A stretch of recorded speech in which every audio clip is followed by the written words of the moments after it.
दोस्तों, आपके अपने चैनल हिंदू भक्ति पर आपका बहुत बहुत स्वागत है।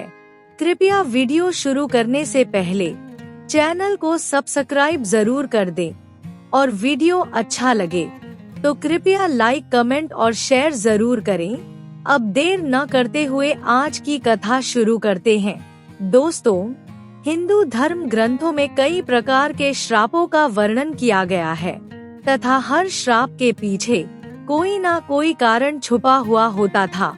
कुछ श्रापों में संसार की अच्छाई होती थी तो कुछ श्रापों की उनके पीछे छिपी कथाओं में महत्वपूर्ण भूमिका थी। वही हिंदू धर्म ग्रंथों में ऋषियों द्वारा श्राप देने के अनेक उल्लेख मिलते हैं। ऋषियों के श्राप से तो शक्तिशाली राजा भी घबराते थे। श्राप के कारण तो भगवान को भी दुख का सामना करना पड़ा है और मनुष्य रूप में जन्म लेना पड़ा है। यहाँ तक कि दूसरों के बुरे कर्मों का हिसाब रखने वाले यमराज भी श्राप से नहीं बच पाए थे। भगवान श्री कृष्ण के परिवार का अंत भी गांधारी के श्राप के कारण ही हुआ था। श्रीमद् भागवत गीता और रामायण, महाभारत, शिव पुराण आदि कई ग्रंथों में श्राप दिए जाने के अनेक उल्लेख मिलते हैं। इसलिए आज हम इस वीडियो में आपको ऐसे कुछ श्रापों के बारे में बताने जा रहे हैं जिनका इतिहास में तो प्रमुख योगदान था ही, परंतु इनका असर वर्तमान में भी प्रमाण के रूप में देख सकते हैं। वीडियो को स्किप बिल्कुल भी मत करिएगा। वीडियो में आगे बढ़ने से पहले आपसे एक छोटी सी रिक्वेस्ट है, इस वीडियो को लाइक और शेयर जरूर करें और अगर आप चैनल पर नए हैं तो चैनल को सब्सक्राइब करें और नोटिफिकेशन बेल को भी दबा दें ताकि हम आपके लिए सनातन धर्म से जुड़ी जानकारी आपके लिए लाते रहें।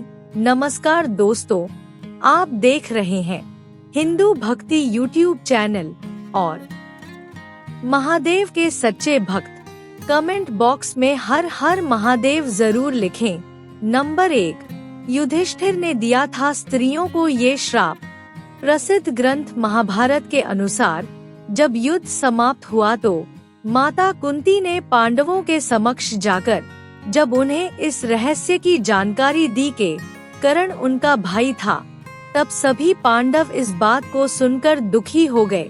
युधिष्ठिर ने धार्मिक विधि के अनुसार कर्ण का अंतिम संस्कार किया तथा दुखी होकर माता कुंती के पास गए और इस पर उन्होंने समक्ष स्त्री जाति को ये श्राप दिया कि आज से कोई भी स्त्री किसी भी बात को छुपा नहीं पाएगी।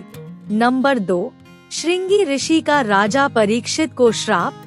जब पांडव स्वर्ग लोक की ओर जा रहे थे तो उन्होंने अपना सारा राज्य अभिमन्यु के पुत्र परीक्षित के हाथों में सौंप दिया था। राजा परीक्षित के शासनकाल में पूरी प्रजा प्रसन्न थी। राजा परीक्षित एक बार वन में आखेट खेलने के लिए गए और उन्हें वहां शमीक नाम के ऋषि दिखाई दिए। वो तपस्या कर रहे थे तथा उन्होंने मौन व्रत धारण किया हुआ था।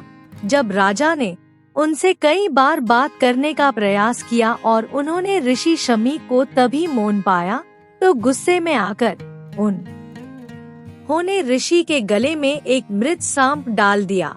जब ये बात ऋषि के बेटे श्रृंगी को पता चली तो उन्होंने राजा परीक्षित को श्राप दे दिया कि आज से ठीक 3 साल बाद राजा परीक्षित की मौत तक्षक नाग से डसने से हो जाएगी। जब तक राजा परीक्षित जीवित थे तब तक कलयुग में इतना साहस नहीं था कि वो हावी हो सके, परंतु उनकी मृत्यु के बाद कलयुग पूर्ण रूप से पृथ्वी पर हावी हो गया।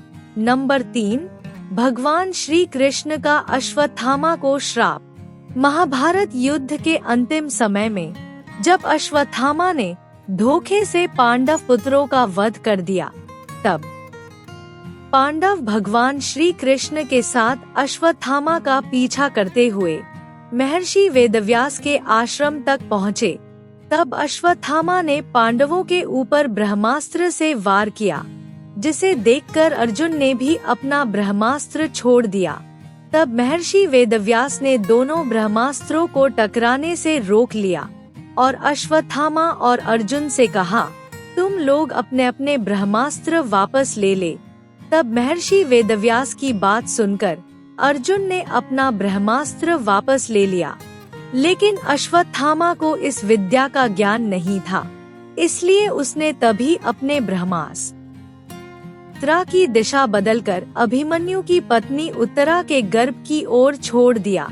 ये देखकर भगवान श्री कृष्ण ने अश्वत्थामा को श्राप दिया कि तुम 3000 साल तक इस धरती पर भटकते रहोगे और धरती के किसी भी मनुष्य से तुम बातचीत नहीं कर पाओगे और तुम्हारे शरीर से पीप और लहू की गंध निकलेगी, इसलिए तुम मनुष्यों के बीच में नहीं रह सकोगे और दुर्गम जंगल में ही भटकते रहोगे।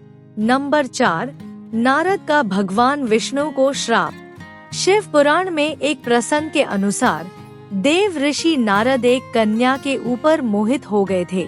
उस कन्या के स्वयंवर में देव ऋषि नारद भगवान विष्णु के रूप में पहुँचे, लेकिन भगवान विष्णु की शक्ति से उनका मुख एक वानर जैसा हो गया। भगवान विष्णु भी उस स्वयंवर में पहुँचे और उनको देखकर कन्या ने उन्हें पहचान लिया। ये देखकर देव ऋषि नारद बहुत गुस्सा हो गए और उन्होंने भगवान विष्णु को श्राप दे दिया कि जिस तरह तुमने मुझे स्त्री के लिए बेचैन किया है, उसी तरह तुम्हें भी स्त्री की जुदाई का दुख सहन करना होगा। भगवान विष्णु ने राम अवतार में नारद मुनि के श्राप को पूर्ण किया है। नंबर 5, परशुराम का कर्ण को श्राप। महाभारत ग्रंथ के अनुसार परशुराम भगवान विष्णु के ही अवतार थे। सूर्य पुत्र कर्ण भी उनका ही शिष्य था। कर्ण ने परशुराम को अपना परिचय सूत पुत्र के रूप में दिया था। एक बार जब परशुराम कर्ण की गोद में सिर रखकर सो रहे थे, तो उसी समय कर्ण को एक कीड़े ने काट लिया था, लेकिन अपने गुरु की नींद में विघ्न ना पड़े, इसलिए वो बिल्कुल भी नहीं हिले और दर्द को सहते रहे और उन्होंने परशुराम को नींद से नहीं उठाया। जब परशुराम नींद से उठे तो उन्होंने कर्ण को देखा, तो वो समझ गए कि कर्ण सूत पुत्र नहीं बल्कि एक क्षत्रिय है।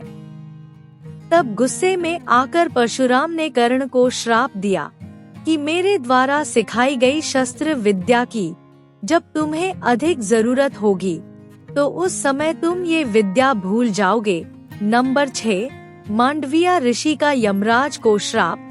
महाभारत ग्रंथ में मांडव ऋषि का उल्लेख आता है और कहा जाता है, एक बार राजा ने गलती से न्याय में भूल कर दी और सैनिकों को ऋषि मांडव को सूली पर चढ़ाने का आदेश दे दिया, लेकिन जब बहुत देर सूली पर लटकाने के बाद भी ऋषि मांडव के प्राण नहीं निकले, तो राजा को अपनी गलती का एहसास हुआ और उसने ऋषि मांडव को सूली से उतरवा दिया तथा अपनी गलती के लिए क्षमा मांगी। उसके बाद जब ऋषि मांडव यमराज से मिलने गए, तो उससे पूछा कि मुझे किस कारण से ये सजा मिली है। तब यमराज ने कहा, जब आप 12 वर्ष के थे तो तब आपने एक कीड़े के शरीर में शूल चुबाई थी, जिसके कारण आपको ये सजा भुगतनी पड़ी।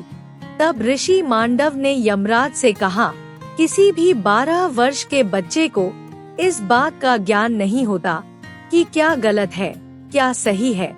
तब ऋषि मांडव ने कहा, तुमने एक छोटे से अपराध के लिए मुझे इतना बड़ा दंड दिया है, इसलिए मैं तुम्हें श्राप देता हूँ कि तुम शूद्र योनि में दासी के पुत्र के रूप में जन्म लोगे। मांडव ऋषि के श्राप के कारण यमराज को विदुर के रूप में जन्म लेना पड़ा। नंबर 7, नंदी का रावण को श्राप। हर मनुष्य जानता है कि राम के हाथों रावण का वध हुआ था, लेकिन कुछ ही मनुष्यों को इस बात का ज्ञान है कि उनकी मृत्यु उनके पूरे जीवन काल में मिले। उन सैकड़ों श्राप की शांति थी। असल में अपने जीवन काल के दौरान कई मनुष्यों ने लंका के राजा रावण को श्राप दिया था।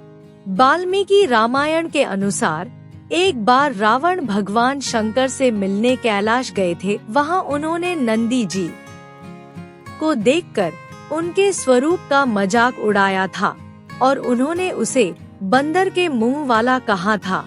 तब नंदी जी ने रावण को श्राप दिया था कि बंदरों के कारण ही तुम्हारे जीवन का सर्वनाश होगा। नंबर 8, अप्सरा उर्वशी का अर्जुन को श्राप।